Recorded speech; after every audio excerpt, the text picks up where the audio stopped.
We all know the story of the boy who lived. But what about the ones who were never even given a chance to live that life?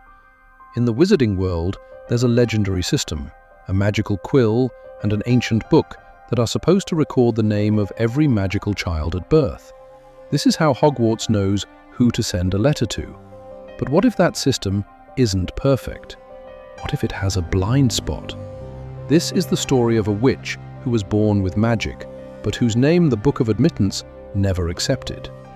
It's about a girl left stranded in the Muggle world, where her powers weren't a gift, but a sickness. This is a story of a silent, lifelong struggle, and it points to what might be the wizarding world's greatest moral failure, the children it simply chose to forget. So, how does it work? The Quill of Acceptance is triggered by the very first sign of magic, no matter how tiny. But for the girl in our story, it wasn't some big, flashy explosion of accidental magic. It was just a teacup rattling when she had a fever, or lights flickering when she was scared. To the ancient magical instruments hidden away in a Hogwarts tower, it was probably just background noise. The quill might have tried to write her name, but the stricter Book of Admittance would have snapped shut, refusing to acknowledge such faint traces of power. To her baffled parents, though, it was the beginning of a long, painful journey through Muggle medicine. Doctors gave her labels like epilepsy and behavioral disorders. So, she learned to be quiet, to be small.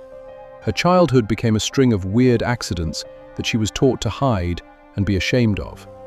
Think about it. While Hermione Granger was getting her Hogwarts letter and a personal visit from Professor McGonagall, this girl was being taught to fear the strange things happening around her. The bravery that could have made her a Gryffindor was punished as defiance. The sharp, curious mind that belonged in Ravenclaw was dulled by medications meant to quiet her obsessions.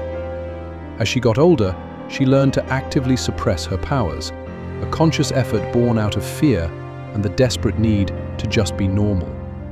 But that was a constant, exhausting battle. The magic didn't just go away. It turned inward, twisting into chronic pain and phantom illnesses that no doctor could ever diagnose. She became a recluse, haunted by a force she couldn't understand, let alone control. And this is the real tragedy of the wizarding world's obsession with secrecy and its imperfect system. This is a world that will send a half-giant to a remote hut on a rock to make sure the boy who lived gets his letter, but has absolutely no backup plan for a girl it never even knew existed. Hers isn't just a sad story, it's an indictment of the whole system. The wizarding world's rigid rules and obsession with secrecy created a world that forgot the very children it was meant to protect and guide. And magic, when it's ignored, feared and pushed down, can become a poison. A fate that is arguably worse than any dark curse. How many others could be out there, living in the shadows between two worlds, but belonging to neither? What's the true cost of a system that only accounts for the magic it can clearly see? Let me know what you think in the comments below. And if you enjoy exploring the darker, forgotten corners of this lore, think about subscribing.